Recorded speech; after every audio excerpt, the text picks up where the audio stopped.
வெற்றி கழகத்தின் தேர்தல் வாக்குறுதி குறித்து கருத்து சொல்லக்கூடிய அளவுக்கு ஒர்த்தில்லை என தமிழக வாழ்வுரிமை கட்சியின் தலைவர் வேல்முருகன் தெரிவித்துள்ளார்.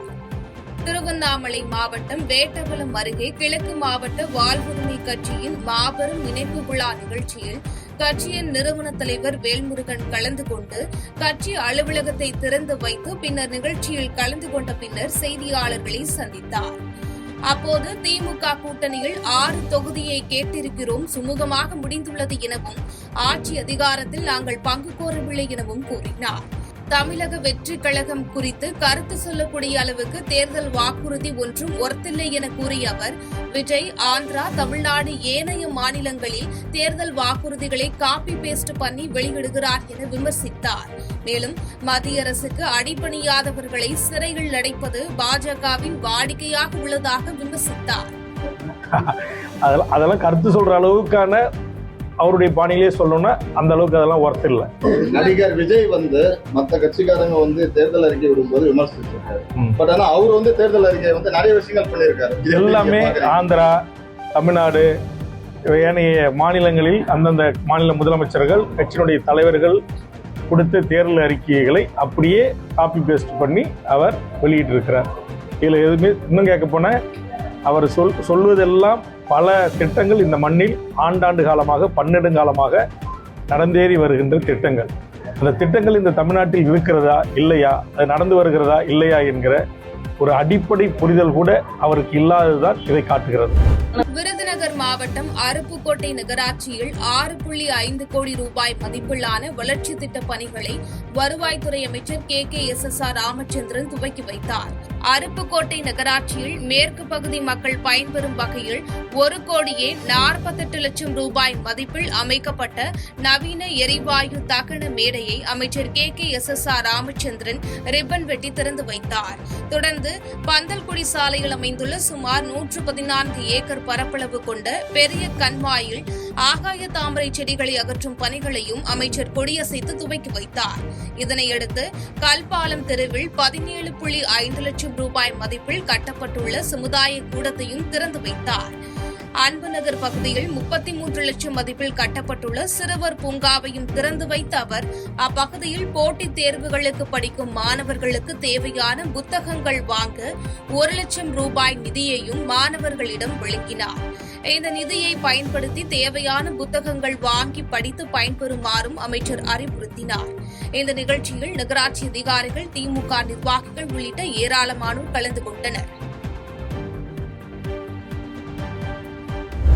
சிவகங்கை மாவட்டம் மானாமதுரை பகுதியில் வீட்டின் மொட்டை மாடியில் ஆட்டோ டிரைவர் கழுத்தறுக்கப்பட்டு கொலை செய்யப்பட்ட சம்பவம் அதிர்ச்சியை ஏற்படுத்தியுள்ளது.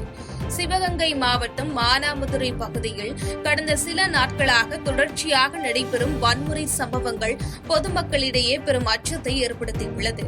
அரிவாள் வெட்டு, கத்திக்குத்து மற்றும் கொலை போன்ற சம்பவங்கள் அதிகரித்து வருவதால் மக்கள் வெளியே செல்வதற்கே தயக்கமடைந்து வருகின்றனர்.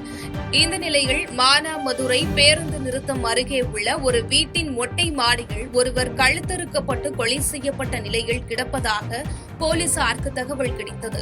சம்பவ இடத்திற்கு விரைந்து சென்ற போலீசார் விசாரணை மேற்கொண்ட போது உடைக்குளம் பகுதியைச் சேர்ந்த ஆட்டோ டிரைவர் முனீஸ்வரன் என்பது தெரியவந்தது. தொடர்ந்து மாவட்ட போலீஸ் கண்காணிப்பாளர் சிவபிரசாத் சம்பவ இடத்தை நேரில் பார்வையிட்டு விசாரணை மேற்கொண்டார். பின்னர் முனீஸ்வரனின் உடலை கைப்பற்றி உடற்கூறு ஆய்விற்காக அரசு மருத்துவமனைக்கு அனுப்பி வைத்தனர்.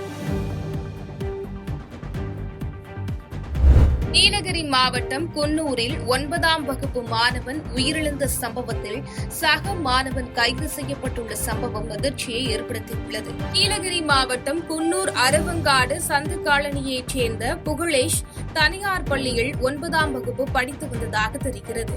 பள்ளி முடிந்து வீடு திரும்பும் போது சாலையில் மயங்கி விழுந்து உயிரிழந்ததை அடுத்து அவரது உடலை பிரேத பரிசோதனை செய்ய போலீசார் மருத்துவமனைக்கு அனுப்பி வைத்தனர். பள்ளியில் ஓவியம் வரையும் போது மோதல் ஏற்பட்டதன் காரணமாக கிரண் என்ற சக மாணவனால் தாக்கப்பட்டதால் புகழேஷ் உயிரிழந்தது தெரியவந்தது. இதனால் மாணவன் கிரணை போலீசார் கைது செய்து கோவையில் உள்ள சிறார் சிறையில் அடைத்தனர். தான் காட்டிய சைகை ட்ரெண்டிங் ஆகிவிட்டதாக முதல்வர் மு.க.ஸ்டாலின் கூறும் நிலையில் அதனைதான் நாட்டு மக்கள் எதிர்பார்த்துக் கொண்டிருப்பதாக முன்னாள் அமைச்சர் கடம்பூர் ராஜு விமர்சித்துள்ளார். தூத்துக்குடி மாவட்டம் கோவில்பட்டியில் அதிமுக மகளிர் அணி சார்பில் நடைபெற்ற மகளிர் தின விழாவில் சிறப்பு விருந்தினர்களாக முன்னாள் அமைச்சர் கடம்பூர் ராஜு, அதிமுக மாநில மகளிர் அணி துணை செயலாளர் நடிகை காயத்ரி ரகுராம் ஆகியோர் கலந்து கொண்டு மகளிர்களுக்கு நலத்திட்ட உதவிகளை வழங்கினர். தொடர்ந்து இந்நிகழ்ச்சியில் பேசிய முன்னாள் அமைச்சர் கடம்பூர் ராஜு, தொட்டில் குழந்தை திட்டம் மூலமாக பெண் குழந்தை சிசு கொல்லப்படுவது தடுக்கப்பட்டது எனவும், மகளிர் காவல் நிலையம், பெண்கள் கமாண்டோ பிரிவு உள்ளிட்டவற்றை முன்னாள் முதல்வர் ஜெயலலிதா கொண்டு வந்தார் எனவும் பெருமிதம் தெரிவித்தார். தான் காட்டிய சைகை ட்ரெண்டிங் ஆகிவிட்டதாக முதல்வர் மு.க.ஸ்டாலின் கூறுகிறார் என குறிப்பிட்ட அவர், அந்த ட்ரெண்டிங் தான் நாட்டு மக்கள் எதிர்பார்த்துக் கொண்டிருப்பதாக விமர்சித்தார். ஒரு 5 வருஷம் முடிஞ்சு போச்சு.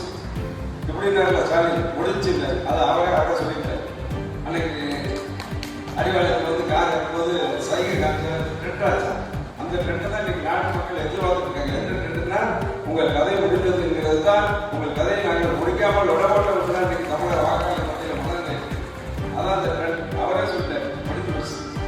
செய்திகளை உடனுக்குடன் தெரிந்து கொள்ள கீழ்கண்ட கேபிள் மற்றும் டிடிஎச் நெட்வொர்க்குகளில் எம்நாடு செய்தி தொலைக்காட்சியை காணுங்கள். பாதகம் செய்பவரை கண்டால் நாம் பயம் கொள்ளலாகாது பாப்பா. மோதி மிதித்துவிடு பாப்பா, அவர் முகத்தில் உமிழ்ந்துவிடு பாப்பா. அண்மை செய்திகளை உடனுக்குடன் தெரிந்து கொள்ள இணைந்திருங்கள் எம்நாடு தொலைக்காட்சியுடன்.